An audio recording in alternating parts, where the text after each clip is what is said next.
Hey moms, welcome to the Gather Moms podcast. My name is Kate. And I'm Rebecca. We've created this space just for you because we're both moms and we get you. Yes, we believe there truly ain't no hood like the motherhood, and we need to be in this together. We also believe we can't mom well without Jesus, so you're going to hear us talk about him too. Follow us on Facebook and Instagram at Gather Moms and make sure to hit subscribe so you don't miss a single episode. All right, mamas, let's jump.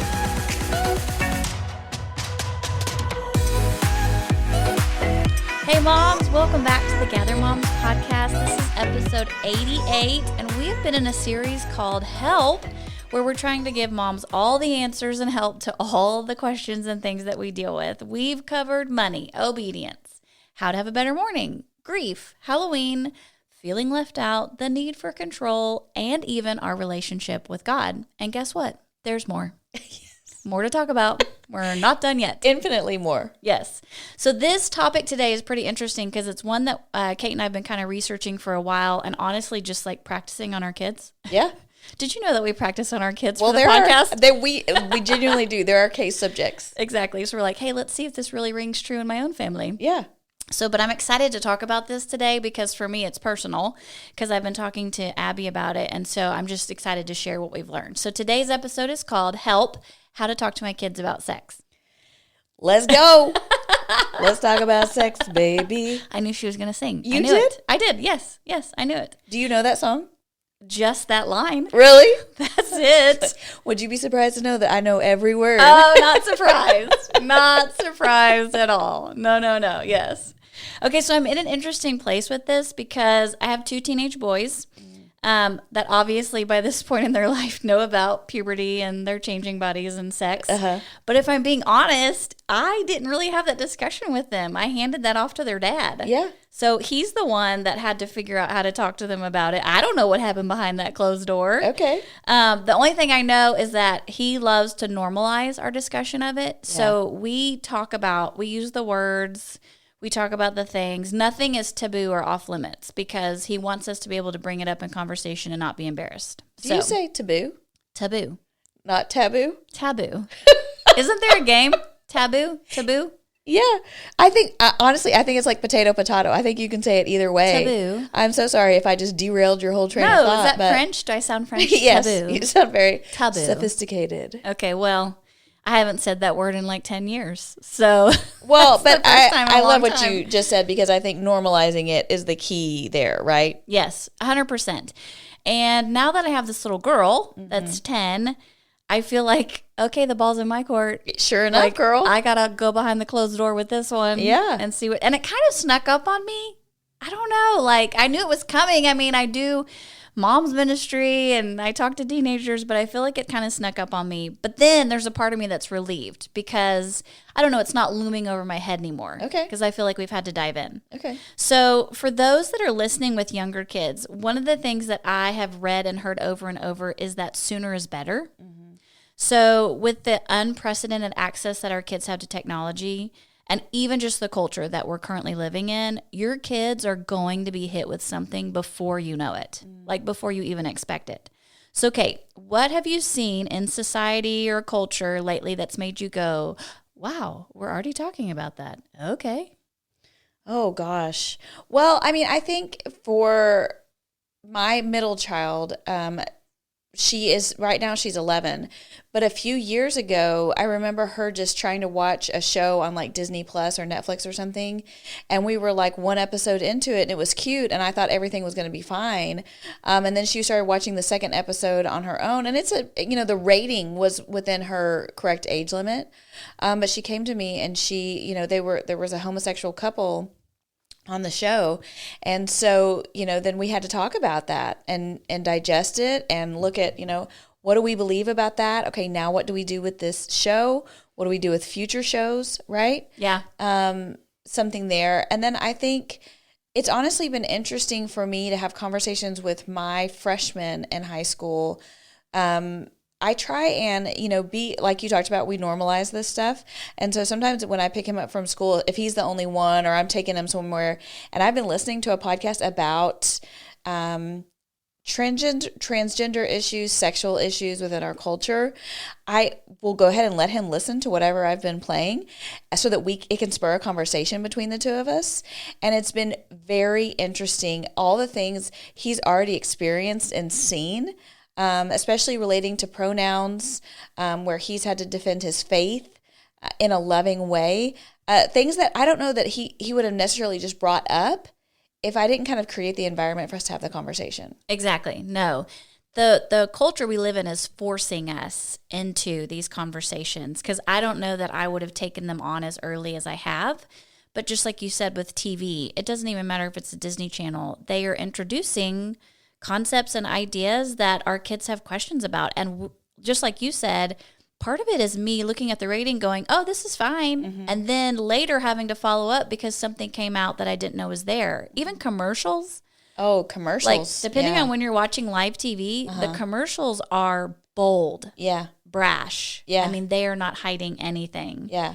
And even just walking around out in town, guys, just going to the grocery store or Hobby Lobby, I mean, it's just so prevalent in our culture today, cross-dressing or transgender or whatever it might be, that I think our kids are just curious, you know? They're just looking at different things going, I don't understand, or what is that, or explain it. Sure. So we're just having to have these conversations so much earlier. Well, yeah, and we drive through Dallas and you see a billboard with a strip club, you know, and it's like, what is that? Okay, well, I'm so glad you asked. Let's have the conversation here. Yes. I would so much rather have the conversation with you right here, right now, than you getting your information somewhere else. Even the other day, Abs and I were in a massage place. Judd was getting a medical massage, and they have a poster up about human sex trafficking, you know? Wow. So she saw that, and of course she can read. So then her next question is, well, Mom, what's that? Wow. So, you know, and those are good things that we want, you know, people that are involved in that to be aware and have help. But then it's also a new conversation for us as parents with our kids seeing this stuff. Yeah. Okay, so I definitely think sooner is better, but I've also heard that it's better late than never. Mm-hmm. So let's say you've got older kids and you kind of missed that window. It's okay. You can still have these discussions anyway. And even if they maybe already know some of the answers or the parts or whatever, I still think it's good for you to tell it from your perspective. Yeah. They need to hear your voice speaking into these issues. So whether they haven't heard it and you get to talk about it for the first time, or they have heard it and you're just following up, I think all of those are great places for us to start. Yeah, that's so good. So one thing too about, you know, not waiting too long is something to remember about the age of your family. That we want to characterize the age of our family by the oldest child in our family. So right now, my family is 14, almost 15 years old. And I have to keep that equation in mind, that age in mind, when I'm thinking about the two girls coming up underneath this boy, because their experience is vastly different, right? I mean, think about 100%. Yes. And I think having that lens also helps me when I think about, you know, letting my kids play at another kid's house where all the kids are older. You just kind of have to factor all of that in, that it changes things. Yes. And so with your first child, it may be that it's 11 years old or something before they're starting to ask questions about this. But you may find that your 8-year-old or 9-year-old is asking questions that the now 11-year-old would have never even been thinking about at that age. Exactly. No, I agree with that. That's such a good point, because I have a 16-year-old. So, yeah, we've, you know, just in movies, joking, just the way things go in your household, things come out different when you have older teenagers in the house, and those littles are hearing all that stuff. Yep. For sure. So one of the things that I know we all like to do, especially as mamas, is we want all the safeguards and filters. Yeah. Because we think that we're going to protect these kids from anything and everything. But there's no perfect bubble where our kids are safe and innocent from everything. So let me help shift your perspective. Instead of trying our best to like close their eyes and ears to everything scary and sexual, what if instead our goal was to build internal filters in our children? That there's a voice inside of them that alerts them when something is wrong or out of place, that they have an understanding of right from wrong, and then that they have a game plan of what to do if they stumble upon it. Because really, that's that idea about the Holy Spirit, you know, that we want them to have something inside of them that's alerting them when things are off, instead of just trying to keep them basically separate from all things evil. Right. And you're not saying don't put the guardrails there, right? We put the guardrails on, right? We lock down their phones and their computers and the access, and we have the discussions. But like you just said, it's unrealistic to think you're going to be able to guard your child from everything. Exactly. And obviously, as mamas, we want to do that. We do that in lots of ways. So think about this idea of preempt to prepare. Okay. Preempt to prepare. So here's an example. Like when your child was finally tall enough to reach the stove, then we had this discussion about, okay, on the stove, we cook hot things. And if you reach your hand up and touch the stove, you could burn your hand. Right. So we were preempting the danger by preparing them as to what they should do. We actually do that a lot in motherhood. So can you think of any other ways that we preempt to prepare? Crossing the street. Exactly. Yes. Yeah. That, that very first time that they're about to run across the street, that you put your hand in front of them and you grab them and you say, okay, whoa, before we cross the street, we stop, we look both ways, right? Yes. Also, like going to the dentist. Yeah. Hey, we're going to the dentist today. You're going to sit in this big chair and they're going to tell you to open your mouth. We talk them through different things. First day of school. Exactly. That's what I was thinking too. This is what's going to happen. Yeah. Here's you're going to have snack time and lunch time. Yeah. Even like I thought this was interesting, the STAR test. Uh-huh. I feel like teachers start preempting to prepare those kids for the STAR test super early. Super early. We start talking about the STAR test at I don't know now. Yeah. It's coming. Yeah. It's coming. Yeah. We just talk about it all the way up to it. But there's an idea there that you're trying to familiarize your child with what's coming so that when they are faced with that situation, they know what to do. So the same thing with talking to our kids about their bodies and sex should be no different. We should preempt to prepare, that we are trying to help our kids have an understanding of what's coming. And part of that is because we're trying to take that burden off their shoulders that when they get there, they don't know what to do. I thought this was so fascinating. That sometimes when a kid is not prepared to have, maybe a girl doesn't know anything about her period and then she just gets it one day at school. Yeah. That creates fear, Sure. embarrassment. There's so much that goes with it. Whereas if she had known before that happened, she would have had an idea of what to expect. Mm-hmm. Same thing with pornography. If we don't teach our kids about pornography and then they do stumble across it, which statistics show they will, if they don't know what to do in that moment, it actually creates more fear and more guilt and more shame. Right. Whereas if we had preempted that with, hey, here's what potentially could happen, they're more prepared to handle the situation. That's so good. Yes. So let me tell you what happened for us a couple weeks ago. So one of the books that Kate and I got for us to kind of research is this book called The Care and Keeping of You, the Body Book for Younger Girls. It's actually put out by the American Girl Company. And it's all about a young girl's body and how it changes. And it was great. I loved the way that it took me through all the way from the beginning to the end. So I didn't have to think of, okay, what do we talk about next? But it's it's even stuff about body odor and washing your hair and then you get into the things about puberty and your period and your menstrual cycle and all that kind of stuff. But Abby was fascinated by it. She loved it. That's it was she wanted to read. And I have to be okay, hold on, because it's a lot of information to tell your kid, but she loved it. So when we got to the part about puberty, that kind of word, we say it a lot, but she was okay, well, explain what that means. And then, okay, girls do that and boys do that. And we talked about all those things. We got done with that chapter, and a few minutes later, she comes back to me and she says, Mom, can I tell you something?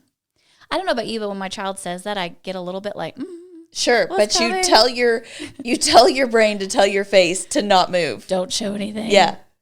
She said, I don't know, a year ago, I was watching a YouTube video, and it was these nurses that were teaching us about our bodies and what a disease is and what a broken bone is.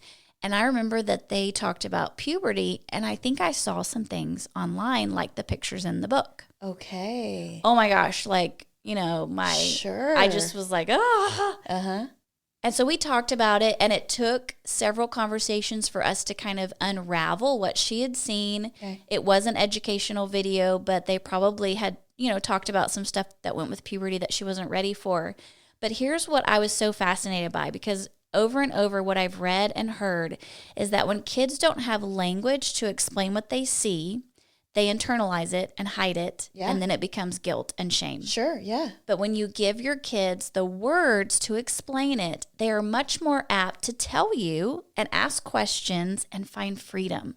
And she did exactly that. Like, she had no idea how to describe that video previous to us reading this book together, and then her going, oh, I think I've seen that before. That's incredible. What a I was gift. amazed. Yeah. I was amazed. And I thought, you know what? That really reinforces the idea that she just needs me to help teach her some things so that when she comes across them, she has a better idea of how to handle that. Yeah. And it's so difficult because we don't know when our kids are going to come across this stuff. Right. And so part of us is wondering, is it time? Is it right? But honestly, moms, I think the sooner the better that you start talking about these things with your kids. Yeah, agree. I remember Caleb was like 9 years old when he first asked us about sex. Or he might have been 8. I mean, he was young. But for some reason, he was very into science and biology and things like that. And so when it first came up and the way he was asking his questions, I just went at it from a science perspective. But I did not hold back because he kept asking questions, So then we're talking about, and just heads up, we're about to use some words here, but then I start talking to him about what the penis does, what the vagina does, using all the things, talking it all the way through. And to the point where I was like, okay, well, we just actually did the whole thing because he just kept asking questions. Right. And it felt so natural, and I never wanted him to feel like, he couldn't ask those questions. One thing I did say, and I think this is always just really helpful, is, hey, this conversation that we're having here between the two of us, this is stuff that we're talking about in our family. So we're not going to go and share this information on the playground because we want those parents to be able to have those conversations with their children. And if you hear other kids talking about these things, just walk away. Because these aren't the kind of conversations we need to be having on the playground.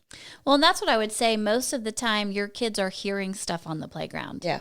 They're hearing stuff in class or, who knows what YouTube videos. Some of them are educational, but they're teaching them these things. And so they've got questions. They're curious. God created us to be curious. We want our kids to be curious. And they need to feel like the safest place for them to ask their questions is with you. Yep. But if you never talk about it, and you get embarrassed when it comes up.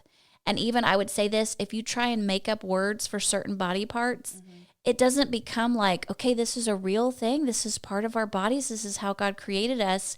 They might go other places to get those questions answered. Yeah. And we want them to come to us. We want to be the safe place for them. Yeah, that's right. So this book is one of the books that Kate and I will recommend to you guys today. It's called The Care and Keeping of You for Girls. But there's also a guy version called Guy Stuff, the Body Book for Boys. And this is what's so funny. So my 13-year-old is, way past this. Mm-hmm. He knows all these things. But I was like, hey, so I'm doing this research for a podcast. Uh-huh. Would you just look through this book and see if there's... Rebecca? Oh, my gosh. It was hilarious because I could tell he was like, Mom. Uh-huh.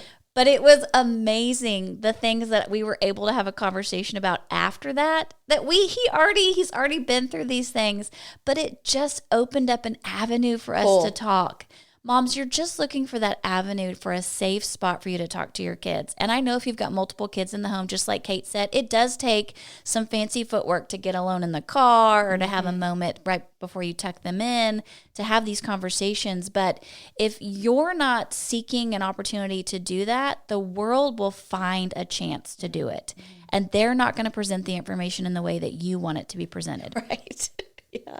So once our kids understand their bodies, their body parts, and puberty, then we can really begin this discussion about sex and pornography.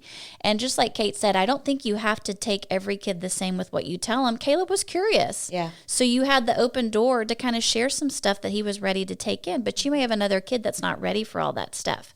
So another great book that we want to recommend is called Good Pictures, Bad Pictures, Porn Proofing Today's Young Kids. And I'm going to be honest with you, I have not read this with Abby. Okay. I read it myself, and it is so good. It definitely helps put some ideas and words to things that I didn't know how to explain, but it also seems heavy. It's a lot. When I did it with Caleb, I want to say he might have been in 6th grade, and it just so happened that he and I were at the house. I don't know where Daddy and the girls were, but I said, we'd had some initial conversations about this topic, right? As we had the sex talk and some of that kind of stuff. And I said, hey, I am cleaning the house. I have this book that I'd like to read with you. So what I want to do is, I've already read it. would you sit down here at the counter while I'm cleaning the kitchen and read a chapter? Then there's questions at the end. So after you read the chapter, let me know when you're ready to talk about the questions. And then we would talk about the questions. And I tried to just keep it where it was like real loose, right? Mm-hmm. He's sitting there taking in the information. When he's ready, we're having a conversation about it. So that it just felt like a very relaxed environment. It didn't feel, I just didn't want it to be like overwhelming or too heavy. And, you know, for him, that was right. And it was the right time and we were ready to go. But I was glad that I had that resource when I saw the window. Well, and that's the thing. I think if you're like got young babies in your house right now, maybe it's just you kind of checking out some resources just to have in your library for when the time comes available. And if you are past, you know, you've got older kids and you're like, oh, I haven't done any of that. Well, go do it. Go check out the library or go order a book or borrow. I mean, honestly, Kate and I are borrowing these books back and forth. Just find a friend that has it and borrow it. Yeah. And just, you know, pray and ask the Holy Spirit to give you an opportunity. It was honestly amazing to me when I decided to sit down and read these books with Abby, how parts of my calendar opened up that do not normally open up. But I feel like God wants us to have these discussions with our kids because to him it's beautiful. Mm-hmm. Their bodies are beautiful. Sex is beautiful. And our world has tried to steal that beauty for evil and shame. And so God wants you to have opportunities to talk to your kids and to hold up God's creation and give it glory. Yeah. But the world wants to steal that from you. Yeah. So I do think that when you get the right resources, it enables you to have conversations in a way that takes away some of that like embarrassment or stigma. I love the Good Picture, Bad Picture book because just like Kate said, at the end of every chapter, it gives you questions. You don't have to think them up. You just talk to them with your kid. Yeah. So it's already ready to go. And another resource that we wanted to talk to you guys about today is an Instagram feed called Birds and Bees by Mary Flo Ridley and her daughter Megan. Is it Ridley or Ridley? I mean, I bet Ridley. Mary Flo. I normally just hear her called Mary Flo. But listen, it has the most amazing short videos that tackle common questions and strategies for talking to your kids about sex. And honestly, it's so easy to watch. You can watch it in your feed and it just takes like a couple minutes. Like, what is it, like 60 seconds or 90 seconds? And it gives you words to use maybe in daily conversation. What can we talk about today? Because what they say is that you should start super young, talking to your kids with the right words for the right body parts, but relate it all back to creation. That God puts a seed in the ground to grow a plant. And just like that seed that he grows a tree from or a flower from, he puts a seed in a mom to grow a baby. It's ways that you can talk to very young kids about God's order, God's creation, God's beauty, but not use words that are too over their heads. I love that. And they're just really neat people. So we're going to put that in the show notes as well, how you can find this Instagram Birds and Bees so that you can get the great content too. And then a couple other little things that I just wanted to share is number one, think about drip by drip. That as moms, we are just constantly dripping truth into our kids over and over. And so instead of feeling like, just like Kate said, it's got to be some monumental occasion where you like take 2 hours and you sit down, that really if you'll start now just dropping these truths into your kid's bucket just periodically each day, that when it comes time to have a bigger discussion, you've already set the stage. Yeah. They already know so much that they're able to handle the information better. So don't think of it as like, oh my gosh, I have to have this big conversation. It's just little by little, moms, that we're starting to teach our kids about their bodies. Second thing is just to think about picking your pain. I mean, I have teenagers and the things that they've had to be introduced to, I hate. I hate that they have to deal with this at school, in classrooms, on sports teams, on TV, in music. But they do. Yeah. And I need them to be leaders. I need them to be influencers. And if they don't have God's truth in their hearts, they can't do that. And so even though the pain of having to see them kind of lose that innocence and grow up, I know that God can use that for good. But I would rather that come from me and their dad introducing them to these topics than the pain of them making a big mistake that we have to then go back and kind of like backpedal a little bit. Mm-hmm. So I would just encourage you, moms, that when you think about who you want to be the voice speaking into your children on this subject, I want it to be you. Yeah. So take the opportunities that God give you and talk about it. So I think that's so important for us to be the voice. Growing up, this this was just completely different. This is an area where we've tried to be different in our home than what it was like for me.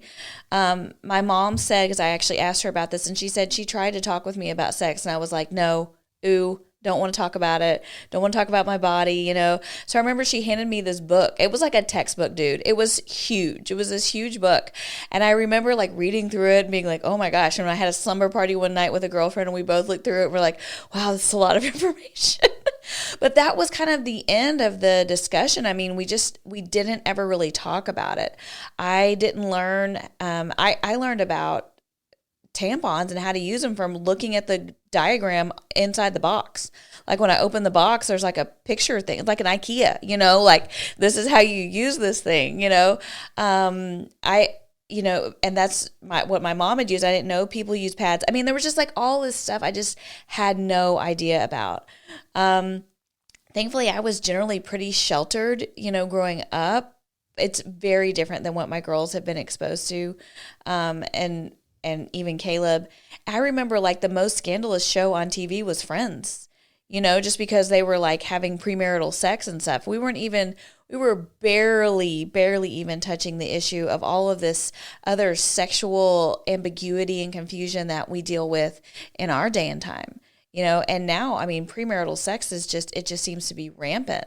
I remember growing up, there would be conservatives and stuff that are like, it's on the rise, blah, blah. Okay, well, I mean, they're probably rolling over in their graves right now with like the amount of things that are out there right now. And so I really do think it's wonderful. I feel like our generation of moms are trying to do a good job of talking about all the things and making it safe to talk about the things. There are things Caleb says to me and things that he brings up that I'm like, oh, okay, well, we're talking about this. We're saying, you know, the M word that ends with sturbate, you know, like, you know, that's a lot for me, but I just keep a poker face. And because actually that came up on one of the podcasts we were listening to, that word. And then he and I had a conversation about it, like something I never thought he and I would have had a conversation about. But I'm like, poker face, let's have the conversation. I will say that for Caleb, Jeremy did when Caleb turned 13, Jeremy took him on a guys camping trip and they talked about all the things, like things that are dripping out now that I'm like, wow, okay, I don't know how I feel about that, but that's fine. Great. You know, y'all had this camping trip. And so I'm looking forward to doing something similar with Lydia, but you know, I'll probably do it with her at 12. Because her body is already in a very different place than Caleb was at 13. And so, you know, that's going to be coming up for me and looking at that. And I'm so thankful I've had some good examples of other moms who've gone before me and have kind of done that with their girls. But I think that's a place where as moms, we have to be talking about this so that we can get resources and information from each other. We have to be talking about this inside of our homes and outside of our homes so that we're normalizing it everywhere, because we've got to be talking about this if we are going to help our kids. They need our help so much in this area. Well, and I think what you said is so important, that as moms, if I can just glean wisdom from other moms that have gone ahead of me, it's going to help me so much. And our kids are going through puberty at different ages and times. Just like you said with Caleb and Lydia, they're different. Yeah. And so one of the things that I think is important for us as moms is just to know our kids. Yeah. Like, know where your kid's at. What are they talking about at the school lunch table? What words have they heard? What changes are going on in their body? You know, just keeping that open line of communication. Moms, it's just, honestly, it's so cool to me to think that what you said, Kate, that you could talk to Caleb about some of these things you never thought you could talk about. Yeah. Honestly, that's amazing. To have that kind of relationship with your son where they feel okay with saying these things out loud to their mom. Yeah.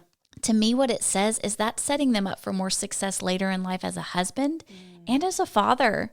That we're teaching our kids that this is something that is so important that we're willing to get uncomfortable to talk to them about it. Yeah. And don't be scared to do it. I really think that the Holy Spirit inside of you is your gut. He is telling you, lean in, say the word, ask the question, set aside some time, order the book, ask the Holy Spirit to lead you in this conversation. Because just like we talked about before, this is beautiful to God. Yes. And so he is not embarrassed by it. And if our world wants to take it and taint it, then we have to make sure that our kids know the truth of the word so they know what God says about it. That's right.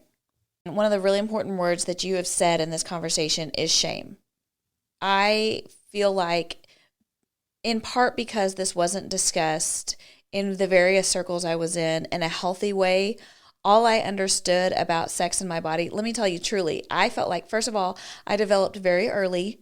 And even I remember being in 6th grade and this group of boys, they sent a messenger over to ask me if I stuffed my bra. And I remember that being like, it was kind of a traumatic thing for me. And sure. I cried because I was like, no, like I wish I could take these things away, you know? Yes. I don't like being different. And, you know, it hurt me so much that they would think that. But I developed early. And then I think, you know, becoming a Christian and then feeling like I needed to hide those parts of my body because it was sexual or enticing to men. I didn't have anybody that was really talking to me about that God made my body beautiful and I didn't need to hide it. I have all kinds of issues there relating to my parents and stuff. But then I think, you know, I didn't have conversations about sex. So then going into marriage, and really what I knew about sex was it was dirty. I mean, really, truly, the exposure I had was stuff like Friends or movies I had seen where people were having premarital sex. You know, it's not, nobody wants to make a movie about this sweet married couple that goes to church and then, you know, has sex 2 times a week or what, you know what I mean? Like, yeah. And so I had no idea, like frequency, what was okay, what wasn't okay, you know, to embrace my body, let my husband love my body and not be ashamed of it, not feel like I had to hide it from him. I mean, my goodness, I've just had so much I've had to work through. And so I think I love what you said about choosing your pain, because I don't want my children to experience shame about their bodies, either for my son or for my girls. I want them to know, like you said, that they are beautiful creations by God, that He knit them together with intentionality, that He's the potter and they're the clay. There's nothing wrong with them. They are beautifully and wonderfully made. All those truths, that those just get dripped into them. And to feel okay to ask me questions about them changing. And, you know, for my girl to come to me and say, Mom, is this armpit hair? You know, and like us have a conversation about it, where I just never felt like I could even bring that up. And shaving and why we use a razor and which one's the best one. And, you know, body odor, all those kind of things. And then to be able to talk about sex in a way that honors God, so that we can really say that this is a gift that He made. You know, I really tried to, when I had the chance to speak to older high school girls and talk to them about sex, we talked about the concept of the fire in the fireplace. And so moms, in case this is helpful for you, I'm going to go ahead and put it out there. We talked about how, you know, if you're in a home and you take some wood and lighter fluid and a match and you light a fire in the middle of the living room, well, what's going to happen to that home? Well, it's going to burn the house down, right? But if you take those same ingredients and you put it where it's supposed to be, inside of the fireplace, like where it's meant to have the fire, then it actually becomes this really great thing that warms the home, puts off a beautiful light. It's warmth, it's goodness. And that's exactly like sex in marriage. That sex outside of marriage can be damaging and destructive. But sex inside of marriage is beautiful and wonderful. And when God made our bodies, he didn't like close His eyes and like wiggle a magic wand and make things on the man that would feel good and make things on the woman that would feel good. No, he could have done that. First of all, He could have made sex that was just purely for procreation, right? He totally could have done that. And it could have just been this like automatic exchange so that we make babies and fill the earth. But He didn't. Our very good God, who intentionally made each of us, made parts on the man and parts on the woman to have sensations that would feel good when those things were activated. And that's by God's very good design. It's like how you can eat an amazing steak and it's like, oh my gosh, that's so, we have sensations to be able to enjoy the things that God has created, and that is good. But it's good within the confines of how He's created it. And so I think we can have conversations with our children that bring it back to God's goodness, bring it back to the Bible, and help remove the shame that our enemy would love to place there to steal, rob, kill, destroy, because that's what he loves to do. Okay, moms, we've had a great discussion today on how to talk to our kids about sex and their bodies changing and puberty and all the things that happen. And we just want to encourage you to take a look at our show notes with some of the resources that we've listed, because these are things that we've vetted and we feel really good about. Yeah. And we do think that there is great information out there, but we want to connect you with the stuff that we think is the best.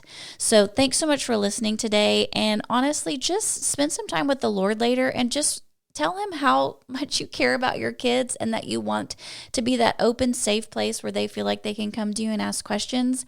And just ask the Holy Spirit to prompt you when you need to lean into a conversation with your child. Or like we talked about earlier, just drip some truth on them. Just put that in their little hearts, because as they grow, they really are going to get a bigger understanding of God's goodness and what he designed for their bodies and sex. So thanks for joining us today, and we'll see you next time. Bye, moms. One easy way you can help another mama is by sharing this podcast with her. If you have laughed, been encouraged, and gotten help here, would you take a moment to share this podcast on your socials? Text the link to a friend and leave a rating and review. Thanks for your help in getting the word out to mamas about this space we've created just for them.